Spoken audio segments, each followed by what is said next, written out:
includes, but absolutely not limited to, Star Trek, the original and Next Generation, Police Academy, the TV series, Police Academy, the film series, or Space Academy, the TV series, say, Revenge of the Nerds, Teenage Mutant Ninja Turtles, a whole ton of television. Please welcome Brian Tochi! Hey! How are you, everybody? Okay, this is kind of a free forum here. And some people have kind of asked me, all right, how did you get into the entertainment business? And so basically, this is kind of a different story than a lot of other people who like say, oh, I wanted to be an actor, so I went to school and I studied and I got an agent and I finally got work and now I'm working at McDonald's. No. So the way that I got started was my father owned like the hair salon in Beverly Hills way back when I was a little kid. There was two main hair salons. One was my dad's called Tochi of Beverly Hills. And his clients were like Lucille Ball, Lana Turner, Hedy Lamarr, Judy Garland, Liza when she was little, all that kind of stuff. Okay, so those are the kind of clients that he had. And he had a lot of people that worked for him that had a lot of celebrity clients and wives of big celebrities. And the other hair salon faction, competition was the John Peters hair salon. And I don't know if you recognize the name John Peters, but John Peters produced like Superman, he produced Batman, he was Columbia Pictures president. He literally did Joe Rogan this week. He did? He literally was on Joe Rogan this week. John Peters was? Like 3 days ago. Really? I missed that one. Well, it's available on Spotify. Well, there you go. Well, so interesting about that is that he was a hairdresser.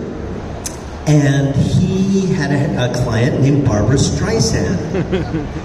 And Barbara Streisand said, you want to be a producer? Wow. And so then came a whole new career for John Peters.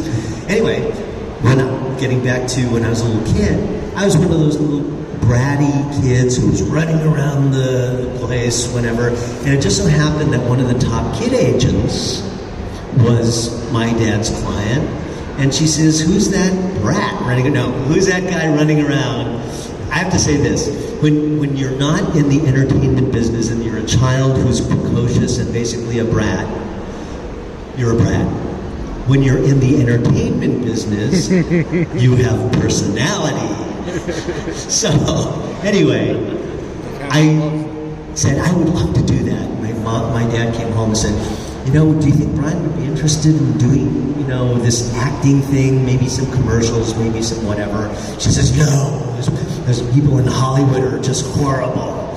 No. And I said, yes, I'm going to do it. So they let me do it. And lo and behold, I was really lucky. I was hired, one of the first things I ever did was I was on the original Star Trek of all things. And I remember, now since, is this going to be filmed? Because I can tell a story. Maybe I shouldn't. I have some inside stuff. But I will say this. Everybody was really nice. When we did the original Star Trek, it was this episode called And the Children Shall Lead. Wow, you know this stuff. You're amazing. Anyway, it was so... That's the reason why I have this job. Oh, there you go. And there, we were the kids who took over the Enterprise, and we called on this Gorgon, hail, hail, fire and snow, call the angel, we will go, far away, floor to sea, friendly angel come to me. Patty is amazing. This man is amazing. He's amazing. No, I'm just a nerd. Yeah. And nerds are good. Nerds are good. We'll get to that later. Okay. Anyway, so it was so funny because people asked me, what was it like to be on the first Enterprise? And I remember it was kind of a little kid thing. As kids, you have imaginations. And I want to be on a spaceship. I pretend you're on a spaceship. But it was so interesting because the panels were like these really, really kind of simple, wood panels with like colored blocks on it, red and green, and not even lights behind it really, just lights shining on it. So every time you press like the button, all you're doing is pressing wood chips, and there's really nothing going on. And then they add the sound later. It's like, anyway, that was like my first kind of foray into TV. And everybody was so nice. We filmed this in Paramount. Everybody's so great. I thought, oh my gosh, television is a fun thing to do. I remember sitting on William Shatner's lap. And he was even nice then to me. And I'm still really good friends with George Takei and his partner Brad, and he played Sulu. I remember as a kid too, who played Chekhov? Walter Koenig, yeah. I remember I was kind of running around like a little brat, but I had personality. And he says, and he stopped me, he says, you need to learn how to be a gentleman. Wow. And he kind of like, clipped my wings a little bit and said, you need to be a gentleman. You never know who you're going to be around. Anyway, that was like the first... I've gotten that tone from him. Oh, you did? Oh, because you know what I'm talking about. Yeah. He's got a steely eye. Yeah. He really does. Yes, he does. It's curious that he had it back then. So. Oh, that's hilarious. Okay, so we have something... This guy's amazing, I'm telling you. Anyway, from that, I was so lucky to I did like 100 some odd commercials as a little kid. And it's interesting because I was one of the only Asian faces on television at that time. And so I did different guest spots and such. And I was lucky to get you know what, actually, the reason why I got in the business is there's a guy named Art Linkletter, and which is way beyond anybody's time. I know a lot of people are shaking their heads like, we know who he is. Yeah. And he had a thing called Kids Say the Darndest Things. Well, I was this little kid in like first grade or whatever, in the last season of that, and I was chosen by my principal because I was a brat. But I had personality at the time to actually do the Kids Say the Darndest Things show. And I thought, oh my gosh, they picked the kids up in a limousine. They took us out to this great restaurant, and we could order anything we wanted on the menu. I thought, wow. And then they gave us like little toys and things, and I thought, okay, that's before I got into the, to be an actor. On the original Star Trek thing, at the end, they show the images of the dead parents, the kids had to cry. So you were full of vigor and vim back then, and didn't have much experience. Like, what was it like when they said, okay, now you need to cry? You need to think. So, what was that like at that young age, trying to wrap your head around? I have to cry, but why? Yeah, you don't really understand it. So what they did for the kids is they had like a little cigarette butt that had like some kind of menthol thing, and they would blow, go. And it goes in your eyes, and you start tearing up. So that's basically the movie magic of how to get little kids who don't know what the hell they're doing to cry. Back in the day. Back in the day, exactly. However, At least you didn't. I can do it on cue now. I can cry on cue now because I'm an actor. You can poke them in the eye and make Been them cry. acting for a while. Nice. And definitely hit the ground running. You seem to be one of the go-to kids. Yeah. You seem like all right, well, people get it right this way too. Another thing you did that I'm a huge fan of, Omega Man. Omega Man, the very first movie I ever did. It's funny because Omega Man, the one movie's talking about, is with Charlton Heston, and he was the last man on Earth. Will Smith did a sequel or just a remake of it. But It's been filmed 3 times. Vincent Price did it with Last Man on Earth. Right. That version, and then Omega Man, then the Will Smith version, and this guy will never stop surprising me. And so what's interesting is that I had a much larger part in it.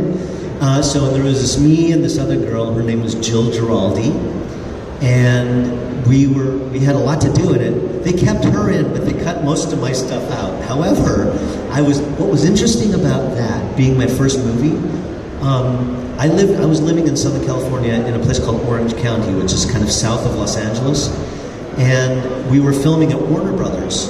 And so what happened? I'm cosplayed as Charlton Heston's character. Oh my gosh! He cosplayed I as cosplayed Charlton as Heston the in the Omega Omega Man. But what was so interesting about that is that, you know, kid actors, you have to go to school, but you have, when you're doing a movie, you go to the studio school. And I basically grew up in studio school anyway. And so I would, if I wasn't filming that day, I still would have to, my mom would pack me up and take me all the way up to Warner Brothers just to go to school and then back down. I thought, hey, this is great. I only had to do 3 hours of school at that time. I thought, still, reinforcing the fact that I thought the movie business is really fun.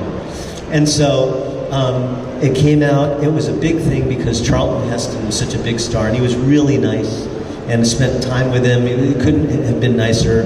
We filmed around areas like where the Friends fountain is. That's where he died in the thing. Spoilers, sorry. That's right. Yeah, that was in the Screen Gems 50 lot, years which was ago. then owned by Warner Brothers at the time. And it was just kind of a neat thing.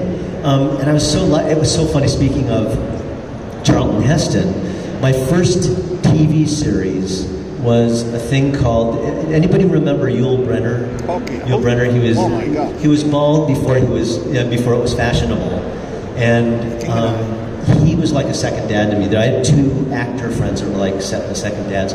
But there was a TV series on CBS called Anna and the King. And it was a takeoff of The King and I. I was played the oldest son to Yul's king. Okay. It was Kilu, Person I've seen who was him known before. for kung fu. And Number one son on the Charlie Chan. number one son in the Charlie Charlie Chan. Chan. Charlie Silver Chan, Eye, exactly. Project Neighbors, yeah. Yes. And Samantha Eggar, she played Anna, who is the kind of quasi-love interest to Yul Brynner in the series. What was interesting is that the series was back-to-back. We had the exact same producers as MASH. And all the same producers, everybody. And we were on Sunday nights at 7 o'clock, and MASH was Sunday nights at 7:30. So we were back-to-back on CBS. Lead-in. And it was interesting. At the time, we were the most expensive show in television. Yul Brynner was making, at the time, $65,000 every 4 days. And back in the 70s, that's a lot of money. Anyway, that was my first TV series. But the reason why I brought that up is because Yul Brynner used to make fun of Charlton Heston all the time. His acting. He would pretend, they were good friends. And I mean, like, he was best friends with Elizabeth Taylor and Richard Burton. I mean, all these people are amazing that we'd meet. Like that tail end of classic Hollywood. I call Exactly. It. They were the last generation of movie stars. Exactly. As opposed to actors. Exactly. They were movie stars. Anyway, so he would pretend Charlton Heston. He would do 10 iterations of Charlton Heston walking up to a bar, grabbing a beer. And this is like Charlton Heston. This is Yul Brynner, pretending he's Charlton Heston. There's a beer there.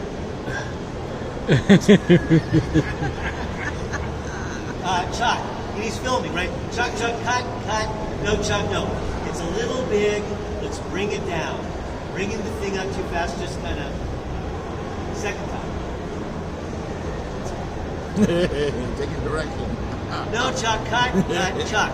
A little big walking to the thing, right? So, anyway, Yul Brynner. But no, I'm digressing. I pay money to see this. But Yul Brynner would come in and he would just lambast him. It was just hilarious, and he had stories. I mean, when Patty goes, talks about like real Hollywood. Here's a guy who was one of the biggest superstars at the time, who was the closest friends of some of the biggest stars. And what was interesting is the show. Between me and Chuck, I can still grow my hair if I want to. There you go. Yes. And what was interesting is they canceled her show because it was just so expensive. But Nash stayed on a little more successful than our little show. But anyway, it was my first TV series, and it was a great way to really get to know old Hollywood because of Yul. And we remained friends till the day he died. I'd visit him when he was in town. He always stayed at 2 places, either the Bel Air Hotel, he had a whole 2-story bungalow, or at Leslie Bricuss's house. Leslie Bricuss was the partner of Anthony Newley, that wrote Stop the World, I Want to Get Off, all that kind of stuff. or I'd visit him in New York because he'd do The King and I. And here's the guy, Yul Brynner, the kind of guy he was. You know, he knew he had cancer, and he did a commercial to be played after he died and said, you know, I am no longer here, but don't smoke. He says, don't smoke. That's the kind of guy he was. He just wanted to help people. Amazing. Anyway, so that was the first series I had. I did another one after that, and I did a lot of shows in between. Then I went to Space Academy. Yeah, you did, again, you're in, and some people would say, Amazing Shannon Shank, there was one thing about it, there contextually, but I always say, I always contextualize it. It was the first time I saw Asian kids that didn't act Asian. Right. They were Americanized as a big thing, and everything else was too. And I always thought that that was kind of an important message, that those characters in that show weren't all like this character the way it was. That's really interesting because, yeah, a lot of the characters back then were very hello, just really caricaturish. Yep. And Patty's right. I mean, this was more, even though it was Charlie Chan, but it was more of an Americanized thing. Matter of fact, Jodie Foster was my sister in the thing. So that's how Americanized we were. She's not that Asian, but she was my sister in that show when we were kids. And Filmation, of course, was Monster and so and tried Space Academy. Space Academy was my next series. And what was interesting about that was, I don't know if you know it, but do you remember Jonathan Harris? He played Dr. Smith in Lost in Space. Oh, Will Robinson. Anyway, this was a takeoff of this Space Academy in space, run by... This was live action, by the way. This was one of those rare Saturday morning series that was live action with practical effects and all that. Yeah, live action, and it was the most expensive kids show in the history of television because we used all the Star Wars people. All the people that worked on Star Wars, prior, had come to do the special effects for Space Academy. But what was so great about Space Academy? First of all, there was a gal named Pamela Ferdin who was in Star Trek with me. She was the girl. She was the it girl before Jodie became really popular as a young teen girl. This girl Pamela Ferdin. She was Lucy in Charlie Brown. She was the first daughter in The Odd Couple of on and on and on. She worked. She did a lot of work. Right. Well, I did the Star Trek with her, the original, and then years later we did Space Academy together, so we were old friends. But Jonathan Harris, one thing about Jonathan Harris, he was so much fun. He had all these great stories too, and I'm going to tell one of just so many he had. So Jonathan would be like this, O'Brien here. I mean, he would get an audience actually, and he would talk of different movie stars that he'd know and theater actors because he was a theater actor. And so one of the stories was he was sitting at a big dinner party with all these celebrities, this beautiful gala where everybody's having all this great food and all these great things. And he's sitting next to Tallulah, and all of a sudden there's this horrible smell, this just wretched, rancid smell at the dinner table. So somebody next on the other side goes, "Oh my God, Tallulah, did you fart?" And Tallulah goes, and this is Jonathan Harris telling the story, "Tallulah, did you fart?" "Oh, of course I did, darling. You don't think I smell like that all the time, do you?" Anyway, that is a Jonathan Harris to Tallulah Meghead story. Yeah, that would absolutely do it. Again, the Space Academy. Then they rebranded it a couple of times with her. Jason the Star Command and all that kind of stuff. Yeah. A couple other my favorites in that decade. You did an episode of Wonder Woman. I did an episode of Wonder Woman, and I was just gaga at the time. Wonder Woman, she was like, what I couldn't believe about her was she had a waist literally this big. It's crazy. Wonder Woman, she was like, it was amazing. Crazy. I mean, and she was beautiful, and still is. I mean, she's amazing. But there was some interesting thing. There was a famous actor. Knight. His last name was Knight, but I remember he was known for being a courtier or a friend of Elizabeth Taylor. I remember being in the car because we were filming in Marineland in Los Angeles because this was like a takeoff of the Deadly Dolphin movie or whatever with George C. Scott. Day of the Dolphin. Our episode was called Deadly Dolphin. Anyway, so we all meet at Warner Brothers and they drive us to location. And I remember being with this guy, Knight. His last name was Knight. He was a big star at the time, but I can't remember. And we were in the van going to work, and he was just talking all his stuff that he had done. But I was getting drunk off his breath. He was so drunk, but he was like this. I couldn't believe it. This alcohol was permeating the entire van. And I swear to God, I'm getting a little lightheaded on this guy. And so, Hey, come here. Let me tell you. yeah. You got a future in this business. You should have seen me. Anyway, he was just so drunk. They fired him that day, and they replaced him with Nicholas Coster, the actor. Anyway, that's what I remember. But beside that, Getting the kids drunk. with just his breath, which is really quite the thing. But Linda was just couldn't be sweeter, so sweet. But I still couldn't imagine her waist liver was that small. It was amazing. It's beautiful. We also showed up in a couple episodes of Hawaii Five-0, which the fact that he did more than one, at some point Jack Lord must have looked you over and said, he's okay. No, this is what's really He was cool. infamous. That's an interesting, God, you know this stuff. I'm so amazed with Patty. Jack Lord, from the original Hawaii Five-0, was known as Jack Get Off My Island Lord.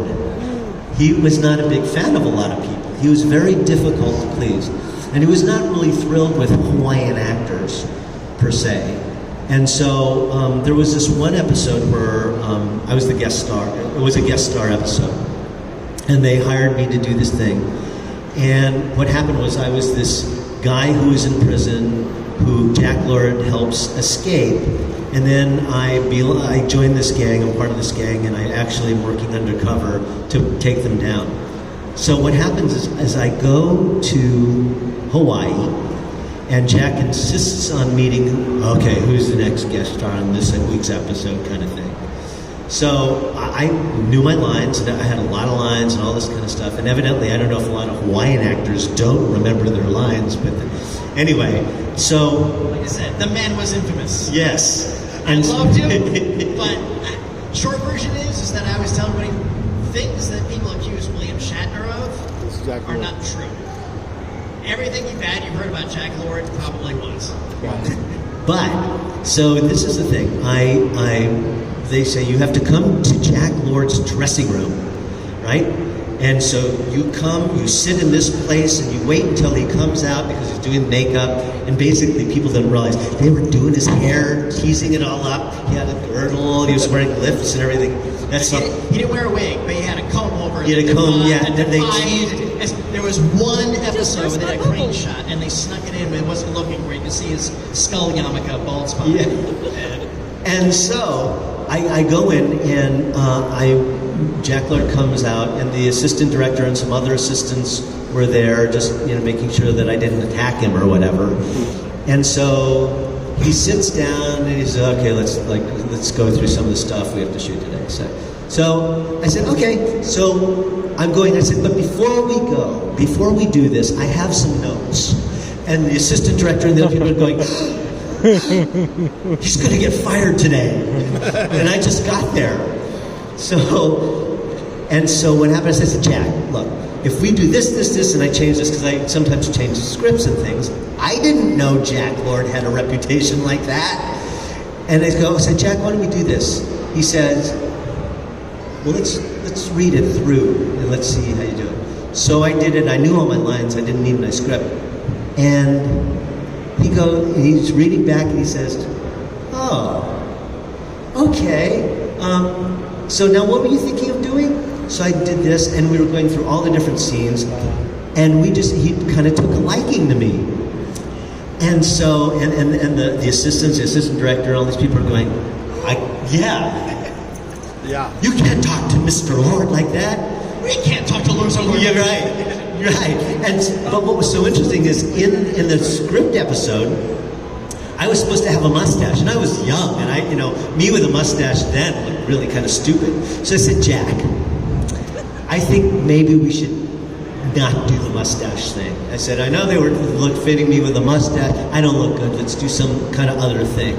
And the assistant director's going, they made George have a mustache. You're right. It was on. George's like, yeah. Almost looking thing. Yeah. So not him. No, and so Jack says, okay. And from that point, when we were filming throughout the whole time we were there, we got along so great. And everybody was going, I can't believe you could talk to Mr. Lord like that. Couldn't believe it. It was so much so that I said to Jack at the end of it, I said, hey, Jack, I'd love to come back. I'd love to come work with you. He says, you know what, Brian? See what we can do. That's awesome. And that's how I came back as a recurring character, because Jack said, let's hire Brian. We got along great. I love Jack. That's wonderful to hear. Yeah, he did if he took a shine to you, you were in that sort of material, but everybody outside of that level was... Yeah. Yeah, absolutely with that. Another actor that I adored you got to work with, nobody probably remembers this, but Lee Van Cleef had a show called The Master, where he played a ninja. Go with me on this. That's what the show I do. Remember him? But what was that experience? His sister. Lee Van Cleef, also a master alcoholic. Yeah, he was. It was this show was called The Master, and it was a TV series with Tim Van Patten, one of the Van Patten families. But Tim became really famous for directing the big episodes of The Sopranos. But Lee Van Cleef was this old-time movie star. A lot of people recognize him from The Good, Bad, and the Ugly with Clint Eastwood. Awesome. Yeah, he was the man. But he was fun to work with, actually. And I didn't work a lot with him because they gave Tim most of the heavy lifting because Lee was out in the thing going, But it was a fun one. That was a guest star. I got to kidnap this gal and, torture her, that kind of thing. All right, thank you for indulging my capricious curiosity. Let's jump ahead to the stuff that probably we already hear about. How did Nerds come about for you? Nerds. Okay, I don't know if some of you know, I did a film called Revenge of the Nerds. and what was interesting is they were looking for a nerd, a Japanese nerd. And so they went to, at the time, MASH had a spin-off with Jamie Farr, and Rosalind Chow played his wife. And so After MASH. And so they asked Rosalind, do you know any Asian guys that could possibly fit this role? So she recommended me. It just so happened Rosalind was also, she played my sister in Anna and the King with Yul Brynner, just on one episode. But we were friends since then. And so Rosalind introduced me to, she said, you need to meet Brian. So I come in, and lo and behold, they gave me the role. Nerd and all. But I'll tell you this, one thing about Revenge of the Nerds, I am so lucky. When you do an ensemble film, a lot of times, there's a lot of personalities or a lot of actors who are like, kind of butting heads. Especially, because, whether it's ego or you want to get screen time or whatever. What was interesting about Revenge of the Nerds is they hired us and brought us, studios don't do this anymore, but they hired us and brought us in 3 weeks, the main actors, 3 weeks to bond and kind of rehearse. So we filmed in Tucson, Arizona, we bonded, then we did the film. But what was so interesting is we bonded so well. There's the guy that plays Booger, Curtis Armstrong. Booger and I, on the first day of shooting, we're like, waiting for our time to be shot. We're in this big gymnasium. And what was funny is we just were bored. So we're playing chess, we're playing checkers, and then we start playing cards. And we're like coming up with these bits with playing the cards. And all of a sudden we're making ourselves laugh. And so we said, you know what? Maybe we should show the director what we're doing. So from that, Curtis and I working out these card bits with, poker, playing poker, it ended up in Revenge of the Nerds, but many of the scenes that you see with me, with Curtis, and some of the other characters was never in the script. It was all our own kind of improv stuff, and I think it really made the difference in the film, because to this day, we're such close, we're like a family still, all of us. We all get together, we all love each other, and that's highly unusual, especially, again, for like a ensemble film. No, it definitely speaks for itself, and yeah, that one scene, I mean, contextually, is probably not aged well, we all know what we're talking about. But the rest of the film still holds up tremendously well. It's still, and it's a good-natured film. It's a good-natured film. You know what? At the core of it, it's got a heart. And most people can relate to, even if you're a jock, you can relate to being, an outcast or feeling insecure. I mean, that's really what a nerd is. And I think it kind of resonated. It kind of had a life of its own, to where it really just kind of went into the hearts of a lot of people. And I meet so many people, even now, that just say, that really made a difference in my life. So I feel very proud to be a part of it, and it's really funny. Another franchise I did are the Police Academy movies. Yes. And it's funny because, again, it's really rare when you have a ensemble piece where all these different actors are, and without fighting. Well, there's an interesting story. Anyway, just to say this about the police academies, we're all still really close too. We're really good friends. I love Steve Gutenberg. But I have to tell you about Leslie Easterbrook. She played Sergeant Callahan. She's the big buxom blonde that's in all the police academies. Yes, I know. Patty kills me. And so, but I have to say this. What was interesting is I knew Leslie Easterbrook. I knew Sergeant Callahan when I was a kid. I did a stage play with, did anybody remember Ricardo Montalban? He was Mr. Rourke in Fantasy Island. Well, before Fantasy Island, he was like this Latin lover movie star, with Lana Turner and all these different people. Yeah, Esther Williams and all that. Yeah, he had a whole career that people think he just emerged in Fantasy Island and Star Trek 2 and that's it. Yeah. No. People let him know from The Wrath of Khan. Yeah. He actually wasn't part of that movie star generation. He just kind of got followed and popped up again. Yes. And so he played the king, and the king and I, we did this at the Dorothy Chandler Pavilion, where they have the Oscars all that time in the LA Music Center. I played the oldest son to Ricardo, and Leslie Easterbrook played one of his wives. She wore a black wig, and she played, I have twin sisters, she played their mother in the play. So she's older than I am, but we knew each other doing this play when I was a kid. So we did the play in LA, and then we went on tour. Ricardo Montalban actually was a second dad to my family, and my sisters and I. He took care of us while we were on tour. And I would visit him while he was doing Fantasy Island. I'd come for lunch, or I couldn't see him.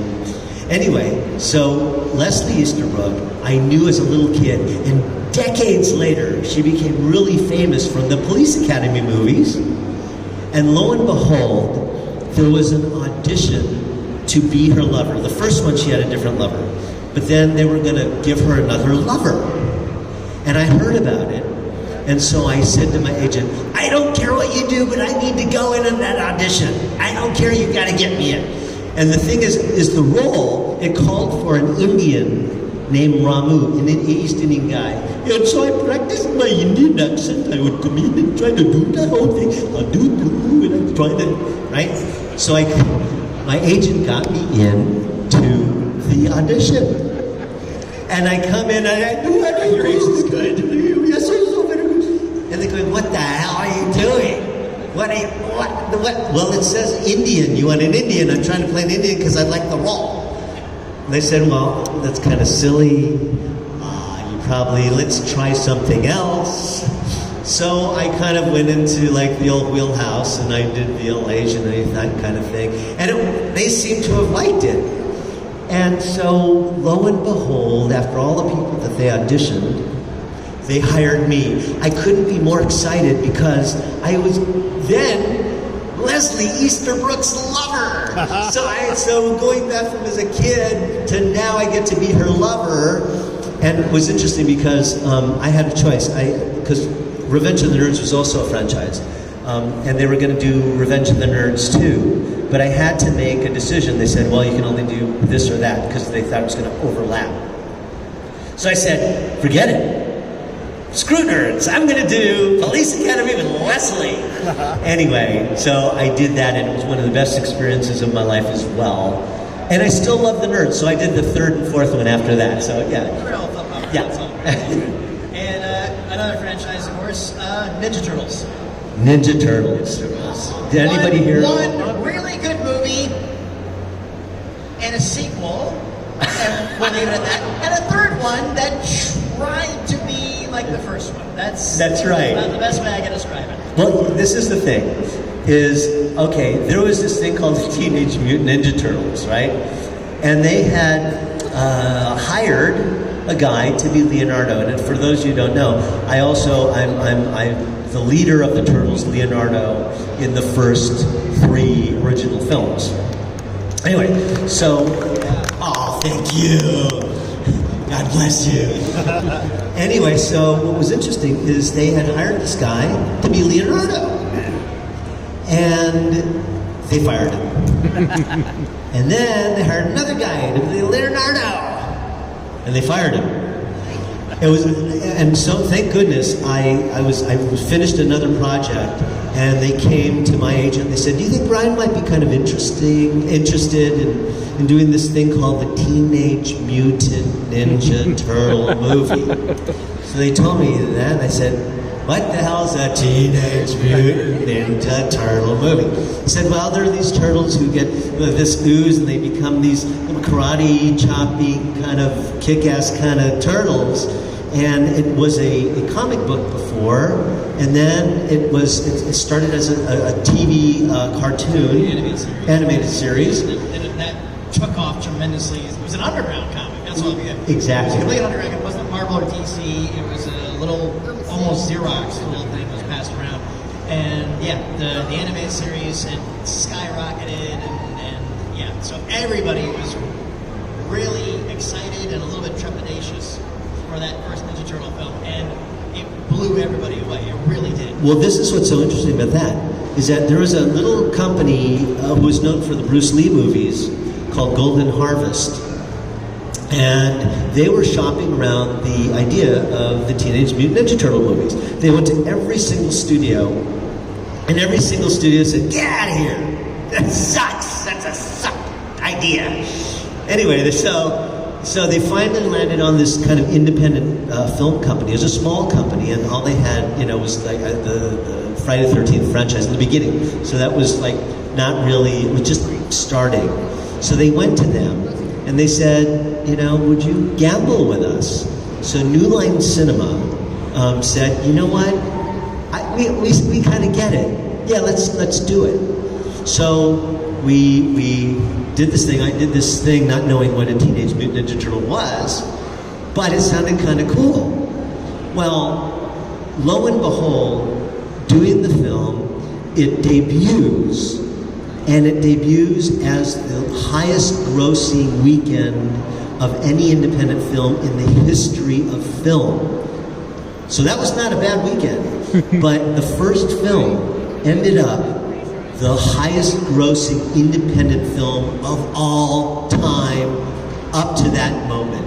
So we thought, wow, that's cool. So as Patty says, they're saying, okay, we got to race and get another one out. We got to capitalize on it. So they quickly did a thing called Secret of the Ooze, which is the foundation, is how the turtles kind of became the turtles. And then that did really well, so they said, we gotta get another one, but it has to be more kid-friendly. So then they did Back in Time. Because that was what made the first one so well, is that it was very evocative of the original comic. And Eastman and Laird, they were a little more hands-on with it, and everything else too, and that was just, and again, it's just like, Hollywood has a propensity to, they poo-poo something, and then when it sneaks in and didn't develop, then all of a sudden everybody puts their fingers in it, and then it's time. That's it. That's film. That's showbiz, yes. Oh man, and you've got a lot of animation work as well as way too. Static Shock. Static Shock. Yeah, really great role in that. Thanks. And, Yeah. I've been really lucky. I mean, and if you go down, like you go online, there's stuff in there, but there's not even close to as many things that I've actually done. And it's really kind of funny because, but Static Shock is this TV series thing that I had done. One of the things that I loved doing it is they brought my character in with Batman. They had a Batman Beyond or something with Static Shock, and the whole episode was me and the Joker going at it. We were the nemesis in the thing, and the guy who played the Joker is Mark Hamill from Star Wars. Maybe you heard of him. Yeah. And Mark is just so much fun, and he's become such a great voice actor. We're in this like the studio where all the characters in the episode are in there. We're in the recording room. But they situate Mark on one end, and they situate me on the other, and we're screaming at each other, like, I'm gonna kill you.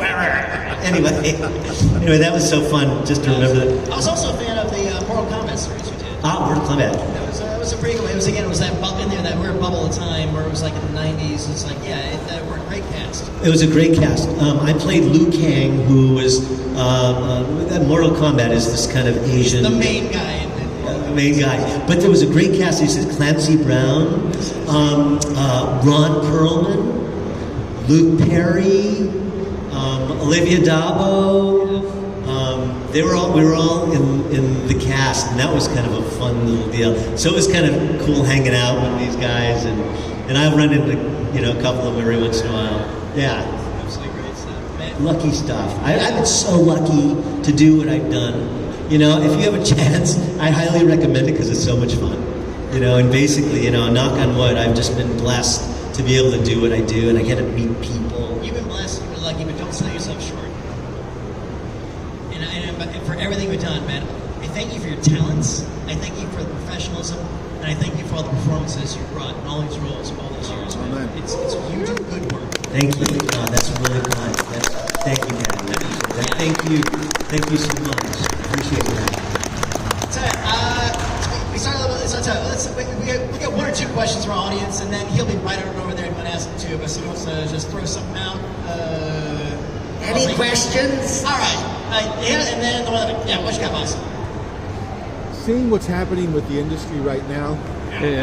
Seeing what's happening in the industry right now. First of all, what's your name? My name's Lewis. Lewis, what you got, Lewis? Well, based on everything that you're seeing today and what's going on in the future, what's going to happen with actors? I mean, I'm wondering, are they going to just replace actors eventually? Yes. Actually, he was asking, with all the things that are going on now, are they going to replace actors? I mean, with CG and all computer AI kind of things, and the answer is yes, they're trying to. And so what's interesting is the actors that you know now, a lot of them, because they have screen time and they're able to capture a lot of stuff, they can have a career in 100, 200, 300 years because they have now technology, and it's getting better and better every day to be able to replicate action, movement, voice, everything. So yes, Lewis, you're right. So you'd be able to sell your image. Yeah, you won't be able to tell the image. I think it's going to get to the point, it's very scary because you can pretend that you're the president of the United States, and they can, say, we're going to press the button, and it's another real life War of the Worlds kind of thing. You've seen it right at Mark Hamill. I mean, in The Mandalorian. That wasn't him. Right, that's right. And in Book of Boba Fett, too. That's right. That was Scary. all It's kind of scary. recreated. Exactly. So who we're going to see in those cons? Hey, what's your name? What's your Where are they going to see those people in I those just want cons? to know, we were talking about Star Trek. We won't even know who they are. And I know that you also played in Star Trek TNG in episode Night Terror, and you played an ensign. What was it like going from the original Enterprise, seeing it through the eyes of a child, to suddenly seeing Enterprise D through the eyes of an adult? It's interesting. That's an interesting question. First of all, I'm one of the only living people left who have done an original Star Trek and have come back to do another Star Trek series. There used to be more, like Majel Barrett, who's married to Gene Roddenberry. There was Malachi Throne, there's different people. I'm told now there's only 2 of us. And I only recently found out who that second person was. That's Clint Howard, Ron Howard's brother. But what was interesting is they called me up, and they knew that I had done an original, and I'm friends with Jonathan Frakes, who played number 1 in TNG, The Next Generation. And so they said, hey, Brian, yeah, you want to hang out for a little? You want to come get on the Enterprise? And kind of, I said, yeah, that'd be kind of fun. Not knowing that years later that it's kind of be kind of an interesting historic-y kind of thing. But what was so interesting about that, and to your question, is remember I said in the first, Star Trek, it was so, very, very modest, the sets, and really simple. Well, when you get on the set there for TNG, there's all these computer things and all these lights and all these things actually worked, and it was really cool. So big difference from then to what they got now. And so, yeah, interesting.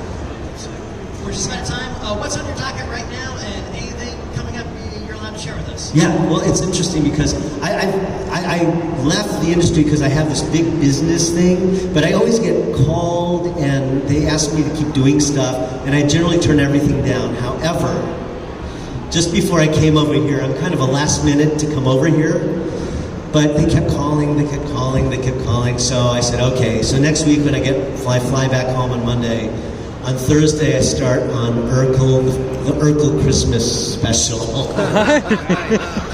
Anyway, but because it's Werber's next to my house, so it's an easy one, but I normally turn everything down.